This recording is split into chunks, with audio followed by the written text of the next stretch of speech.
사드의 일부가 한반도에 전개됐다 하는 소식이 어제 오전에 속보로 전해졌는데요. 한반도 주변 외교 지형도가 변화하는 흐름을 타고 있습니다. 한미일 3국의 안보 협력이 강화하는 반면 한중 관계는 악화하고 북한과 중국 관계는 호전될 가능성이 크다는 전망도 나오고 있습니다. 왕선택 통일외교 전문기자와 함께 사드 배치에 따른 한반도 주변 정세의 변화 점검해 보도록 하겠습니다. 네, 안녕하십니까. 네. 자, 어제 사드의 일부, 그러니까 발사대 2대가 한국에 들어왔다는 소식이 처음 전해졌어요. 여기에 대해서 중국 정부의 반응 어떻게 나타났습니까? 네, 조금 전에 보도에 나왔다시피 중국 외교부 대변인의 오후 정례 브리핑 발언이 중국 정부의 공식 반응인데 네. 기존 입장을 그대로 반복했습니다. 주요 내용은 사드 배치를 중국 정부는 결연하게 반대한다. 예. 이런 표현이고 뒷감당이 있을 텐데 이것은 한국과 미국이 다 해야 된다라는 예. 이제 협박이라고 표현해야 되겠죠. 협박이 좀 들어가 있고 예. 중국은 이에 대해서 필요한 조치를 하겠다. 이렇게 한 3가지 정도 요소가 들어있는데 이것은 기존의 입장과 전혀 다르지 않은 똑같은 표현입니다. 예. 사실 사드 전개가 시작이 된 상황을 고려를 하면 이런 반응은 약간 예상을 벗어나는 것입니다. 생각보다 예전보다 더 격앙된 반응이 나왔어야 되는데 기존의 반응을 했기 때문에 이것은 예상보다는 수준이 낮다 이렇게 봐야 되겠습니다. 예. 이것은 어쩌면 사드가 전개되는 상황을 중국 외교부가 전혀 예측하지 못했다. 네. 전혀 예상하지 못했기 때문에 정리된 입장이 없기 때문에 이제 기존의 입장을 반복한 것으로 일단 해석하는 것이 좋겠습니다. 예. 그렇다면 며칠 안에 중국은 새롭게 변화된 상황에 맞춰서 새로운 표현과 새로운 조치에 대한 입장들을 정리해서 발표할 수가 있겠다 이렇게 봐야 되겠고요. 그러한 것들은 하루 이틀 안에 안 나올 것 같습니다. 왜냐하면 중국에서 지금 중대한 정치 일정이 진행되고 있기 때문에 네. 그런 일정들이 끝나고 나서 나올 가능성이 좀 더 많다 이렇게 봐야 되겠습니다. 예. 네. 어제 사실 중국뿐만 아니라 국내에서도 당혹스럽다라는 반응도 많았는데요. 네. 예상보다 굉장히 이른 시점에 물론입니다. 이제 진행이 되고 있다라는 평가인데 왜 이렇게 서두르는 걸까요? 네, 어제 이제 전개가 돼서 계속해서 보도를 해드렸습니다만 오늘 아침 신문들을 쭉 보니까 대체적으로 국내 정치 일정, 우리의 국내 정치 일정이 이제 대선이 곧 벌어질 수 있으니까 네. 이 대선 전에 배치하는 문제를 고려했다라는 분석이 굉장히 많습니다. 예. 그리고 중국을 고려해서 중국의 반대를 고려해서 강력하게 사드 배치를 하겠다는 의지를 보여주는 차원에서 이것을 했다라고 하는 분석이 굉장히 많이 나와 있습니다. 네. 그런데 제가 볼 때는 그거보다는 사드 배치 문제는 그야말로 군사 기술적으로 봐야 되는 문제입니다. 북한의 핵과 북한의 미사일 위협으로부터 우리가 얼마나 안전한가라고 하는 그런 차원에서 우리 군 당국과 미군의 군 당국이 이거는 굉장히 위험하기 때문에 가능한 조기에 배치해야 된다라고 하는 판단이 있었다. 저는 사실은 그쪽으로 생각하고 있습니다. 예. 네. 그래서 특히 이제 지난 2월 12일 날, 지난 12일 날에 북극성 2형 그것이 발사된 다음에 예. 한미 군 당국의 정세 판단이 급변했다라고 하는 분석이 나왔는데 저도 그 의견에 동의합니다. 예. 그래서 북극성 2형 발사가 사드 배치의 조기 배치를 가속화하는 계기가 됐다라고 저는 예. 해석을 하고 있고요. 네. 또 이제 이것과 관련해서 제임스 매티스 미국 국방장관의 강경한 의지가 반영됐다 이런 의견도 있기는 있습니다. 예. 네. 예, 지금 저희 여기서 좀 지금 들어온 긴급 속보 하나 먼저 전해드리겠습니다. 네. 자, 한화그룹의 김승현 회장 셋째 아들이죠. 김동선 씨에 대한 1심 판결이 나왔는데요. 징역 8개월에 집행유예 2년이 선고가 됐습니다. 네. 자, 만취 상태로 술집 여종업원을 때려서 재판에 넘겨졌었죠. 자, 오늘 오전 10시에 서울중앙지방법원에서 폭행과 공용 물건 손상 혐의로 구속 기소된 김동선 씨에게 징역 8개월에 집행유예 2년이 선고가 됐습니다. 앞서 첫 공판에서 검찰은 김 씨에게 징역 1년을 구형했습니다. 김 씨는 지난 1월 5일 서울 청담동에 있는 술집에서 만취 상태로 직원을 폭행하고 연행 과정에서 순찰차의 좌석 시트를 찢는 등의 혐의로 구속돼 재판에 넘겨졌는데요. 자, 징역 8개월에 집행유예 2년 그리고 사회봉사 80시간이 선고가 됐습니다. 네.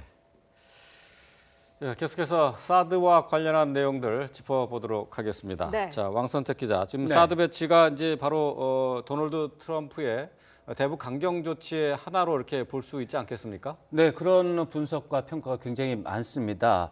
그런데 사실 트럼프 대통령이 지금 사드 배치라는 문제는 굉장히 구체적인 문제거든요. 예.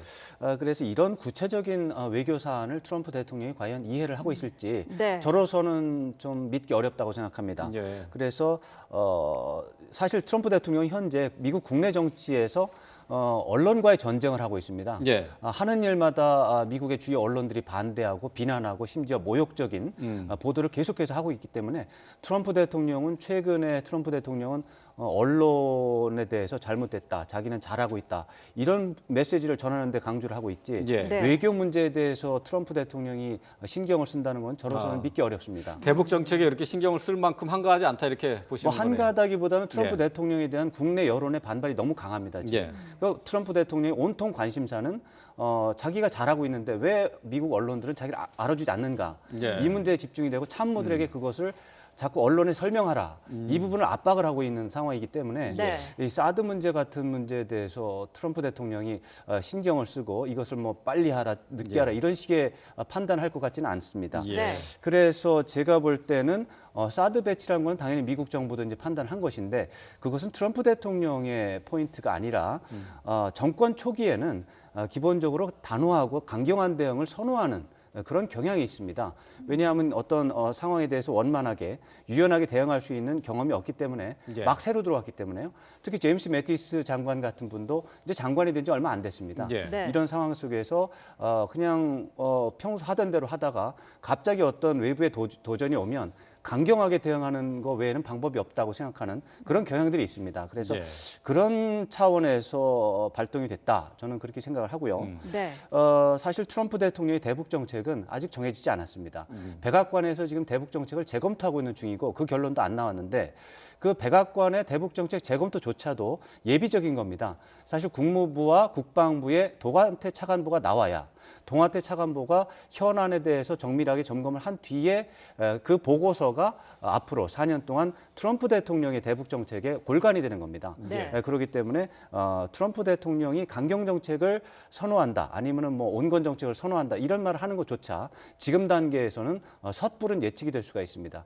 현재 단계에서는 좀 유보적인 것이고 그냥 어떤 기본적인 원칙적인 대응을 하고 있다 이렇게 봐야 되겠습니다. 예. 네. 중국의 그 한반도 사드 배치에 대한 중국의 경제 보복이 상당히 지금 심화되고 있다라는 보도를 어제 굉장히 해드리는 가운데 네. 이 사드의 일부가 국내에 들어왔다라는 속보를 전해드렸었거든요. 그렇습니다.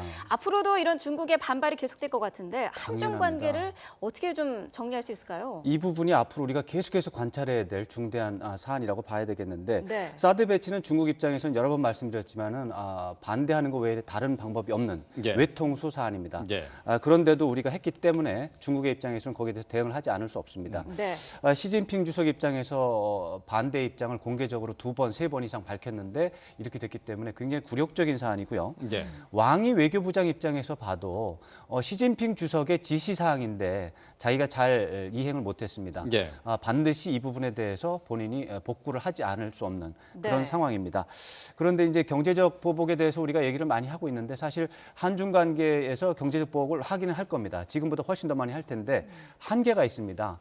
중국도 경제 발전해야 되고 우리도 경제 네. 발전해야 되는데 상호 의존 관계가 굉장히 크기 때문에 경제적 보복은 한계가 좀 있고 어느 정도 가면은 그것은 약간 논외로 빠질 가능성이 있습니다. 물론 네. 롯데의 경우라든가 관련 기업에 수십조 원의 손실이 나는 것은 뭐 예측이 가능합니다. 그 정도는 네.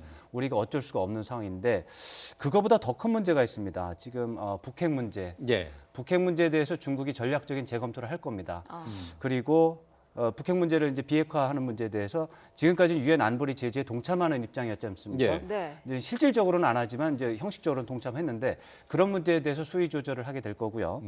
가장 중요한 건 남북 통일이라고 하는 우리 민족의 문제에 대해서 중국은 지금까지 형식적으로는 뭐 평화적 통일이라면 찬성하겠다라는 입장이었습니다. 그렇죠. 예. 이 부분에 대해서 중국 재검토 들어갈 거고요. 예. 중국의 군사 전략에서 한국과의 전쟁 문제에 대해서 시나리오를 다시 짤 겁니다.